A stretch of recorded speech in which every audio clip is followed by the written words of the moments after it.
सोमवार की व्रत कथा शिव जी की। एक नगर में बहुत धनवान साहूकार रहता था। उसके घर में धन की कमी नहीं थी, परंतु वह बहुत दुखी था क्योंकि उसके कोई पुत्र नहीं था। वह इसी चिंता में दिन रात दुखी रहता था। पुत्र की कामना के लिए वह प्रत्येक सोमवार शिव जी का व्रत व पूजन किया करता था तथा सायंकाल मंदिर जाकर शिव जी के सामने दीपक जलाया करता था। उसके इस भक्ति भाव को देखकर एक समय माता पार्वती ने शिव जी महाराज से कहा कि महाराज, वह साहूकार आपका अनन्य भगत है, सदैव आपका व्रत व पूजन बड़ी श्रद्धा से करता है, आपको इसकी मनोकामनाएं पूर्ण करनी चाहिए। शिव जी ने कहा कि हे पार्वती, वह संसार कर्म क्षेत्र है। किसान खेत में जैसा बीज बोता है वैसी ही फसल काटता है, उसी तरह मनुष्य इस संसार में जैसा कर्म करते हैं वैसा ही फल भोगते हैं। माता पार्वती के अत्यंत आग्रह से कहा,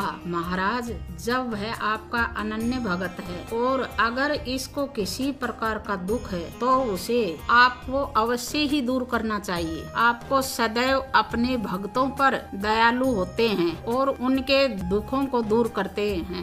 यदि आप ऐसा नहीं करोगे तो मनुष्य आपका पूजन तथा व्रत क्यों करेंगे। माता पार्वती का ऐसा आग्रह देख शिव जी कहने लगे, हे पार्वती, इसके कोई पुत्र नहीं है, इसी चिंता में यह अति दुखी रहता है। इसके भाग्य में पुत्र न होने पर भी मैं इसको पुत्र की प्राप्ति कर वर देता हूँ, परंतु वह पुत्र केवल 12 वर्ष तक ही जीवित रहेगा। इसके पश्चात वह मृत्यु को प्राप्त हो जाएगा। इससे अधिक मैं इसके लिए नहीं कर सकता। माता पार्वती और भगवान शिव का वह वार्तालाप साहूकार सुन रहा था। इससे उसको न कुछ प्रसन्नता हुई और न ही कोई दुख हुआ। वह पूर्व की तरह शिव जी का व्रत व पूजन करता रहा। कुछ समय बाद साहूकार की पत्नी गर्भवती हुई और 10वें महीने में उसके गर्भ से अति सुंदर पुत्र उत्पन्न हुआ। साहूकार के घर में बहुत खुशी मनाई गई, परंतु साहूकार तो यह जानता था कि उसकी केवल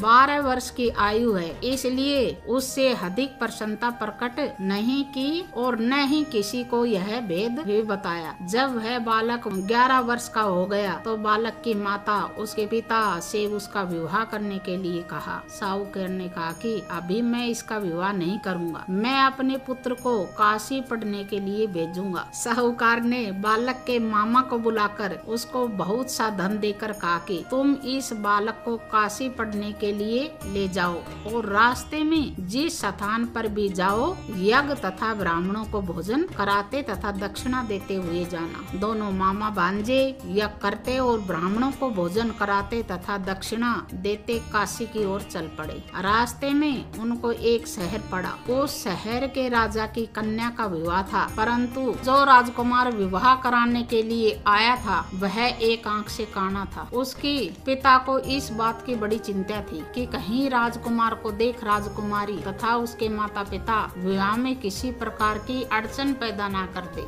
जब उसके अति सुंदर सेठ के लड़के को देखा तो मन में विचार किया कि क्यों न द्वाराचार से के समय इस लड़के को ही वर का काम चलाया जाए। ऐसा मन में विचार कर राजकुमार के पिता ने उस लड़के और उसके मामा से बात की। वे राजी हो गए। फिर उस साहूकार के लड़के को वर के कपड़े पहनाकर तथा घोड़ी पर बैठाकर कन्या के द्वार पर ले गए। सभी कार्य प्रसन्नता से पूर्ण हो गया। राजकुमार के पिता ने सोचा कि यदि विवाह कार्य में इसी लड़के से करा लिया जाए तो क्या बुराई है। ऐसा विचार कर लड़के और उसके मामा से कहा कि यदि आप फेरों और कन्यादान के काम को भी करा दो तो आपकी बड़ी कृपा होगी, मैं इसके बदले में आपको बहुत सा धन दूंगा। दोनों ने इसे स्वीकार कर लिया और विवाह कार्य भी बहुत अच्छी तरह से संपन्न हो गया। सेठ का पुत्र जिस समय जाने लगा तो उसने राजकुमार की चुंदड़ी के पल्ले पर लिख दिया कि तेरे विवाह मेरे साथ हुआ है, परंतु जिस राजकुमार के साथ तुमको भेजेंगे वह एक आंख से काना है। मैं काशी पढ़ने जा रहा हूँ। सेठ के लड़के के जाने के पश्चात राजकुमारी ने जब अपनी चुंदड़ी पर ऐसा लिखा पाया तो उसने काने राजकुमार के साथ जाने से मना कर दिया। उसने अपने माता पिता को सारी बात बता दी और कहा कि वह मेरा पति नहीं है, मेरा विवाह इसके साथ नहीं हुआ है। जिसके साथ मेरा विवाह हुआ है वह तो काशी जी पढ़ने गया है। राजकुमारी के माता पिता ने अपनी कन्या को विदा नहीं किया और बारात वापस चली गई। उधर सेठ का लड़का और उसका मामा काशी पहुंच गए। वहां जाकर उन्होंने यज्ञ करना और लड़के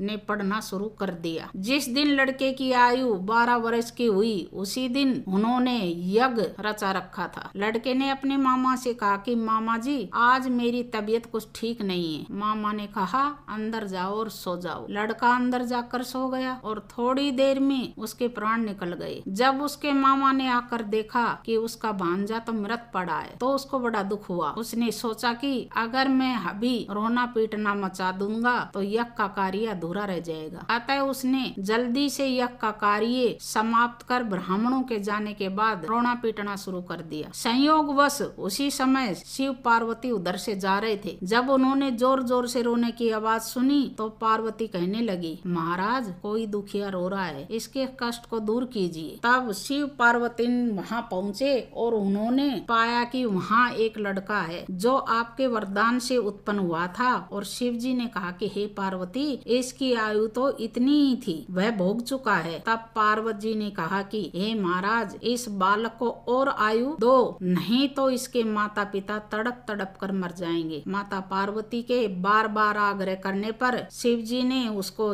जीवन का वरदान दे दिया। शिव जी की कृपा से वह लड़का जीवित हो गया। शिव जी और पार्वती कैलाश पर्वत को चले गए। शिक्षा पूर्ण होने के बाद वह लड़का और उसका मामा उसी यज्ञ करते और ब्राह्मणों को भोजन कराते तथा दक्षिणा देते अपने घर की ओर चल पड़े। रास्ते में उसी शहर में आए। वहाँ उस लड़के का वहाँ की राजकुमारी से विवाह हुआ था। वहाँ आकर उन्होंने यज्ञ आरंभ कर दिया। उस लड़के के ससुर वहाँ के राजा ने उसको पहचान लिया और महल में ले जाकर उसकी बहुत आवा भगत की। बहुत से दास दासियों सहित आदर पूर्वक अपनी राजकुमारी और जमाई को विदा किया। जब वे अपने शहर के निकट आए तो मामा ने कहा कि मैं पहले तुम्हारे घर जाकर तुम्हारे माता पिता को खबर कराता हूँ। जब उसके लड़के का मामा घर पहुँचा और लड़के के पिता घर की छत पर बैठे थे, उन्होंने वह प्रण कर रखा थी जब हमारा पुत्र सकुशल लौट आया तो हम राजी खुशी नीचे आ जाएंगे, नहीं तो छत से गिर के अपने प्राण दे देंगे। उस लड़के के मामा ने आकर यह समाचार दिया कि आपका पुत्र आ गया है। जब उनको विश्वास नहीं हुआ तो वह उसके मामा के शपथ पूर्वक कहा कि आपका पुत्र अपनी पत्नी तथा